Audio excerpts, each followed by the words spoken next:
Well, ছেলেরা আশা করি সবাই ভালো আছো।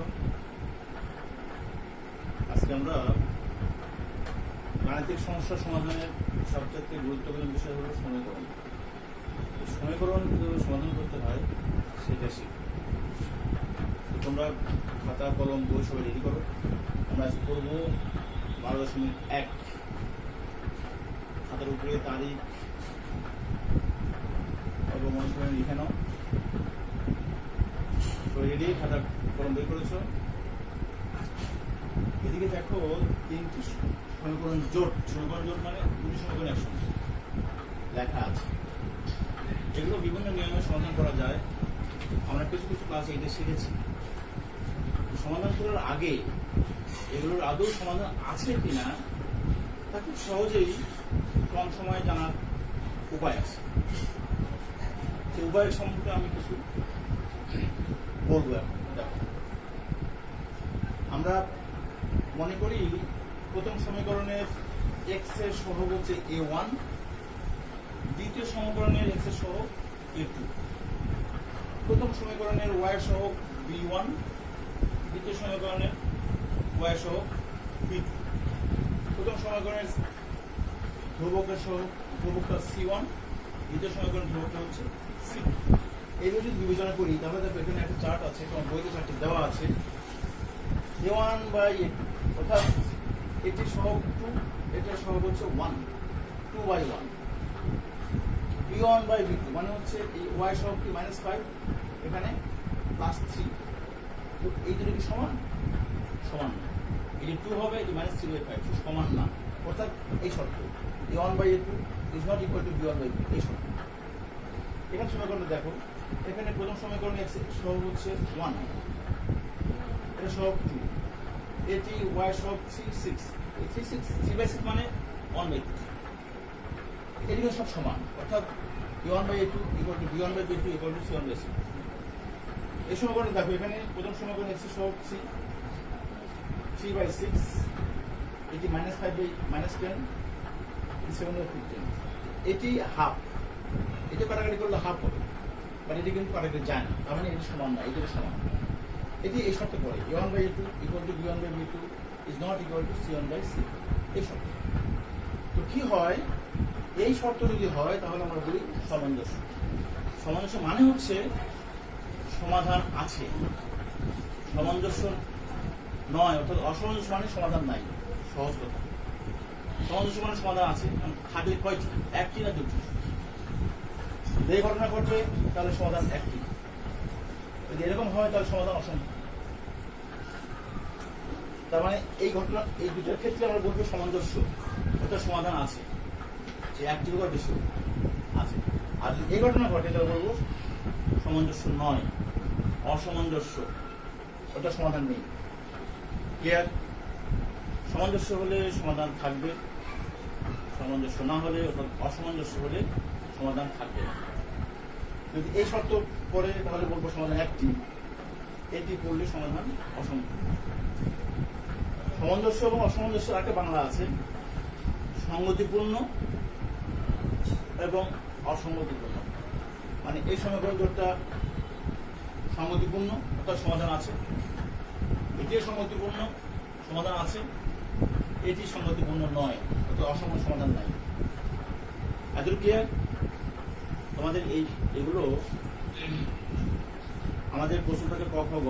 ক নম্বরে এটা থাকতে পারে, এই প্রশ্নটা এসএসসি পরীক্ষা বা যে কোনো পরীক্ষায় যে সমীকরণ, একটা সমীকরণ দেওয়া থাকবে, সেটি সামঞ্জস্য না অসামঞ্জস্য বা নির্ভরশীল না অনির্ভরশীল নির্ণয় করো, 2 নম্বর। অথবা এমসিকিউ হিসেবে থাকতে পারে, যেটি সামঞ্জস্য অসামঞ্জস্য, এমসিকিউ 1 নম্বর থাকবে। তার মানে আমরা এটা যদি শিখি তাহলে 3টি নাম্বার পাবো খুব সহজেই। আমি আবার রিপিট করতেছি, সামঞ্জস্য মানে হচ্ছে সমাধান আছে, অসামঞ্জস্য মানে সমাধান নাই। যদি a1 by a2 is not equal to b1 by b2 হয় তাহলে সমাধান একটি। এটি মানে হচ্ছে প্রথম সমীকরণের x এর সহগ বাই দ্বিতীয় সমীকরণের x এর সহগ 2 বাই 1, এখানে মান আছে। প্রথম সমীকরণ y এর সহগ -5, দ্বিতীয় সমীকরণ y এর সহগ 3, এটি কিন্তু কাটাকাটি যায় না, তার মানে এটি 2, এটি এই দুটো সমান নয়। তার মানে এই শর্ত, দ্যাট ইজ দিস। এটি হলে সমীকরণ সামঞ্জস্য, একটি সমাধান আছে। এটি হয় দেখো এখানে 1/2 3/6 কাটাকাটি হাফ হয়, তার মানে এটা মানে এইটা এই শর্ত, এটা হলে সামঞ্জস্য এবং অসংখ্য সমাধান আছে। এইখানে দেখো 3/6 -5/-10 and 7/15, এটা হাফ হয়, এটি হাফ হয়, কিন্তু এটা হাফ হয় না, কারণ এটা সমান নয়। এই শর্ত, এটা অসামঞ্জস্য অর্থাৎ অসঙ্গতিপূর্ণ। এই ধরনের সমীকরণ জটিল কোনো সমাধান থাকবে না। তাহলে আমরা সামঞ্জস্য কি অসামঞ্জস্য সেটা পারবো আশা করছি। এখন দেখি নির্ভরশীল আর অনির্ভরশীল। নির্ভরশীল হচ্ছে যদি কোনো সমীকরণকে, এই যে সমীকরণ জোট মানে দুটি সমীকরণ, যদি একটা অপরটার কোনো গুণিতক আকারে প্রকাশ করা যায় তাহলে সেটি নির্ভরশীল। যদি গুণিতক আকারে প্রকাশ করা না যায় তাহলে সেটি অনির্ভরশীল। যেমন দেখো এইটাকে, এখানে 1 ছিল, 2 দিয়ে গুণ 2 কে 2, 3 গুণ 6 2 3, তার মানে কি এই সমীকরণটা এই সমীকরণের দ্বিগুণ, তার মানে এটি এই সমীকরণের, এটিকে এই সমীকরণের গুণিতক আকারে প্রকাশ করা যায়, তার মানে এটি নির্ভরশীল। তাহলে লেখা নির্ভরশীল। এটি দেখো যদি এখানে 2 দিয়ে গুণ দিই 2 কে 2 হয় 5 গুণ 10, তবে এটি গুণিতক আকারে প্রকাশ করা যাচ্ছে না, এটি গুণিতক নয়, এটি গুণিতক নয়। এখানে 2 দিয়ে গুণ দিলে 2 কে 2 3 গুণ 6, তার মানে সমান নয়, মানে এই সমীকরণটা এই সমীকরণের গুণিতক নয়, তার মানে এটি অনির্ভরশীল। এখানেও দেখো 2 দিয়ে গুণ দিলে 6 হয়, 5 গুণ 10 7 গুণ 14 হয় না, তার মানে এটি অনির্ভরশীল। প্রত্যেকটা স্টেপ পদকে যদি গুণ দিই 2 কে 2 3 গুণ 6 2 কে 2 সেটা হতে পারে দ্বিগুণ বা 3 গুণ বা 4 গুণ বা অর্ধেক, যেভাবে হোক না কেন, গুণফল বা ভাগফল। যেমন আমি যদি বলি 1 নম্বরকে গুণ করলে এটা আসে, আবার যদি বলি 2 নম্বরকে ভাগ দিলে 2 দিয়ে এটা আসে, 2 দিয়ে ভাগ দিলে 2 কে 2 3 গুণ 6 2। সো গুণ করলে অথবা ভাগ করলে যদি একটা অপরটা সমান হয়ে যায় তাহলে সেটি নির্ভরশীল, আর যদি গুণ করলে বা ভাগ করলে সমান না হয় সেটি অনির্ভরশীল। সহজ বক্তব্য। তারপরে এটি হয় না তাই এটি অনির্ভরশীল। এই সময়গুলো অনির্ভরশীল, এটি অনির্ভরশীল বা এটি নির্ভরশীল, মানে এটি জাস্ট 1 নম্বর সমীকরণ দ্বিগুণ হচ্ছে 2 নম্বর সমীকরণ। এই ঘটনা ঘটলে আমরা নির্ভরশীল, এটি জাস্ট এটার কাজ হচ্ছে শুধুমাত্র অবজেক্টিভের জন্য, এটা আমাদের কোনো কাজ নেই। শুধুমাত্র থাকতে পারে অবজেক্টিভে যে সমীকরণ যদি নির্ভরশীল না অনির্ভরশীল, শুধু এইটুকুই। তার মানে একটা সমীকরণ 8 সমীকরণের গুণিত না গুণিতক নয়, যদি গুণিতক হয় তাহলে সেটা নির্ভরশীল, আর না হলে অনির্ভরশীল। তাহলে আমরা এখন জানলাম এতক্ষণ যে দুটি সমীকরণ অর্থাৎ এক সমীকরণ জটিল দুটি সমীকরণ পরস্পর নির্ভরশীল না অনির্ভরশীল, অথবা এদের সমাধান আছে কি নাই, মানে সামঞ্জস্য সমাধান আছে, অসামঞ্জস্য সমাধান নাই। অসামঞ্জস্য মানে কি বলেছিলাম আমরা, যদি এখানে এসে C1 বা C2 নট ইকুয়াল টু হয় তাহলে সেটি অসামঞ্জস্য।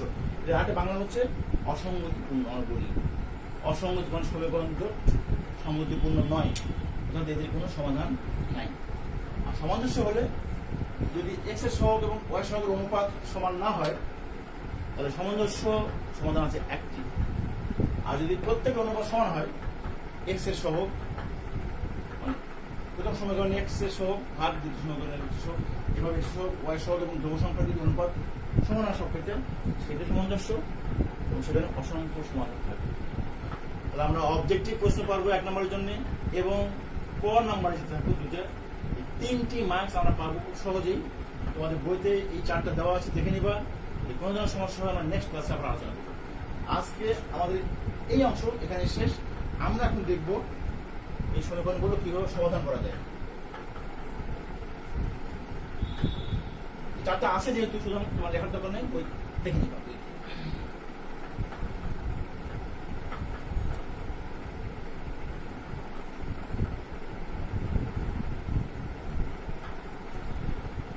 এখন আমরা বিভিন্ন সমীকরণ সমাধান করার পদ্ধতি ক্লাস 8-এ কিছু জেনেছি। প্রতিস্থাপন পদ্ধতিতে সমাধান করা যায়, অপনয়ন পদ্ধতিতে সমাধান করা যায়, আরো কিছু নিয়ম তোমরা ক্লাস 8-এ করেছো। এখানে আরো কিছু নতুন নিয়ম আছে, আজকে অনেকে করেছো 8-এ, অর্থাৎ অনেকেই মনে নেই। আমরা রিপিট করবো, প্রতিস্থাপন পদ্ধতিতে সমাধান করবো আমরা।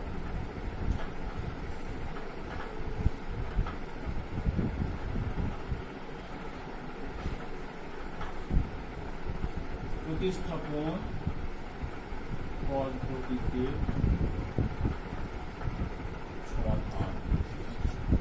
এটা একটু শিখবো।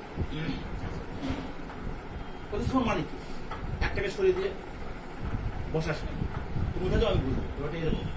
তো আমরা এখানে শুরু করে এখানে এক করবো, সমীকরণ 2 নাম্বার দেব। আমাদের সিস্টেম হচ্ছে সমীকরণ 1 বা সমীকরণ 2 থেকে x বা y এর মান আমরা প্রথমত বের করে নেব। সমীকরণ 1 নম্বর থেকে অথবা সমীকরণ 2 নম্বর থেকে হয় x এর মান অথবা y এর মান আমরা সেপারেট করব প্রথমত, সেটা যেখান থেকে সুবিধা মনে হয়। এই আমাদের আলোচ্য সমীকরণ দুটি 2 নম্বর থেকে x এর মান ইজিলি বের করা যায়। y এর মান বের করতে ঝামেলা হবে 1 নম্বর হতে, বাট হবে সহজ হবে 2 নম্বর থেকে সহজ আমরা x এর মান বের করতে পারি। দেখো কি বের করা যায়। 2 নম্বর হতে পাই x, আচ্ছা আমি লিখে নিই, তোমাদের অনেক সমস্যা হয়। 1 বা x equal to 1 minus Sai square, এটাকে দিলাম আমরা সমীকরণ নম্বর 3। আমরা বলেছি আমার টেকনিক হচ্ছে সমীকরণ 1 বা সমীকরণ 2 থেকে x বা y এর যে কোনো একটা মান আমরা দিতে পারি। এখানে করেছি, ইজিলি হয়েছে 2 নম্বর থেকে। 1 নম্বর থেকে করা যেতে পারতো, যদি 1 নম্বর থেকে করতে চাইতাম তাহলে কি হতে, দেখো এটা রাফলি লিখে রাখবা। কি হতো এরকম, 2x equal to 3 plus 5y বা x equal to 3 plus 5y by. এটি তোমাদের জন্য ঝামেলা, অঙ্ক ঠিকই হবে বাট একটু ঝামেলা হবে, বেটার দিস ওয়ে। আচ্ছা এখন কি করবো, এখন এই মানটা আমরা এটা কোথেকে নিয়েছি 2 নম্বর থেকে, আমাদের মান বসাতে হবে এটা 1 নম্বরে, যেখান থেকে নিব সেখানে মান বসানো যাবে 1 নম্বরে। এখন 1 নম্বরে x equal to 1 minus Sai square বসাই, বসিয়ে পাই লিখলে একবার লিখতে হবে, তোমাদের অনেকেরই সমস্যা, তাই বেটার বসিয়ে পাই বসাই। সমীকরণটা কি, y6 minus 5y equal to 3। এখানে কি করবো আমরা, x এর জায়গায় বসাবো 2 into 1 minus Sai square minus 5y equal to 3, বা গুণ দাও, এখানে ব্র্যাকেট আছে দুটো minus 6y minus 5y equal to 3, বা 2 মাইনাস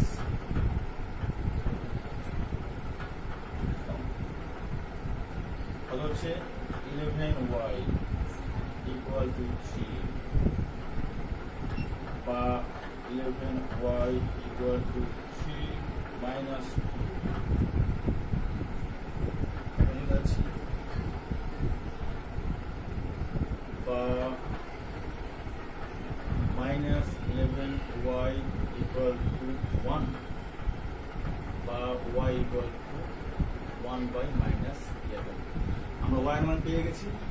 এখন এই y এর মানটা আমরা বসাবো 3 নম্বর সমীকরণে, তাহলে আমরা x এর মান পাওয়া যাবে।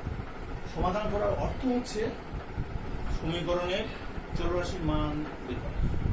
চলরাশি কাকে বলে, সমীকরণে যার মান নির্দিষ্ট কিন্তু অজানা তাকে বলে চলরাশি। এখানে x ও y এর মান বের করে সমাধান করা, আমরা বলি সমাধান করা বা বীজ নির্ণয় করে এগুলো আছে। এখন 3 নম্বরে y সমান সমান 1 বাই মাইনাস 11 বসাই, বসিয়ে পাই লিখলে 3 নম্বর লাইন কমে যাবে, বসিয়ে পাই সরাসরি বসিয়ে পাই। 3 নম্বর কি আছে, x equal to 1 minus 3, y মান হচ্ছে 1 বাই মাইনাস 11। এই মাইনাসটা নিচে হতে হবে, উপরে হতে হবে, মাঝখানে হতে হবে, বা x equal to 1 minus plus 3 11 10 করে 11 11 কে 11 প্লাস 3 ইকুয়াল টু 14 ভাগ 11। এই হচ্ছে আমাদের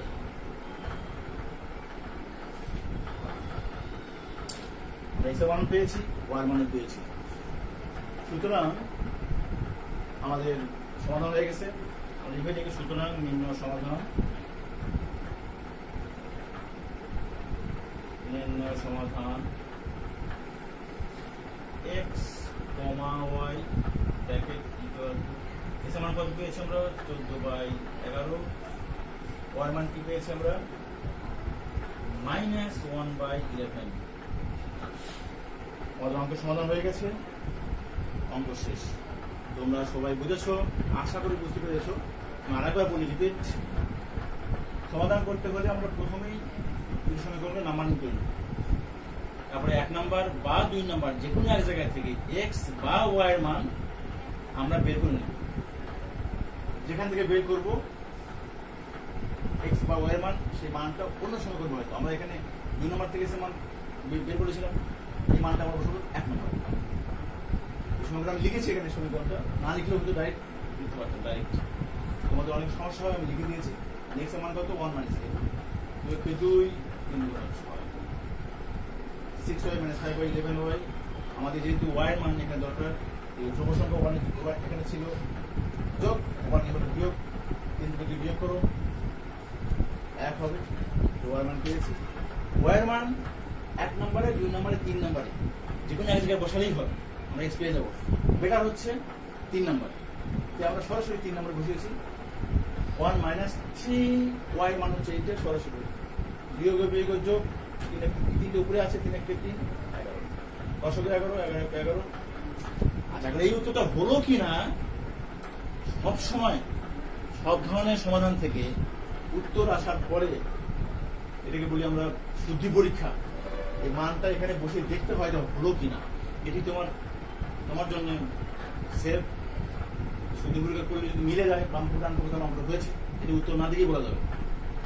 এই অঙ্কটার উত্তরগুলো ঝামেলাপূর্ণ হয়েছে, এটি দিয়ে শুদ্ধি পরীক্ষা করা একটু ঝামেলা। তারপরেও 14/11 28/11 প্লাস 5/11 38 ঠিক আছে।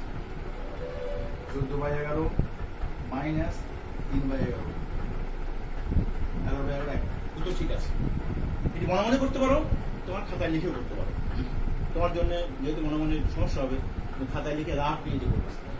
এই শুদ্ধি পরীক্ষাটা অঙ্কের অংশ নয়, তুমি রাফ কোথাও করতে পারো। সবসময় তোমার তো আসা ইজি উত্তর দিয়ে 1 2 আসে, তাহলে সেক্ষেত্রে অঙ্কন করা যেতে পারে। তো আশা করছি সবাই বুঝেছ।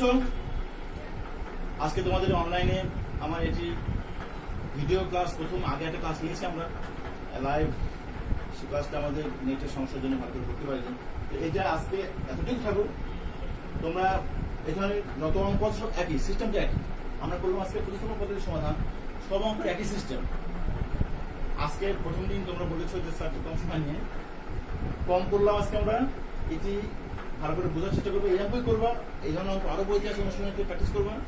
কোনো সমস্যা হলে আমরা সামনের দিন আবার সলভ করবো, এবং প্রয়োজনে তোমরা কমেন্টস করবা। আমাকে কমেন্টস করলে আমি জানতে পারবো তার কি সমস্যা হয়েছে, এটা নিয়ে আমরা নেক্সট ক্লাসে আলোচনা করতে পারবো। তো আজকের মধ্যে এখানে সবাইকে ধন্যবাদ। থ্যাংকস।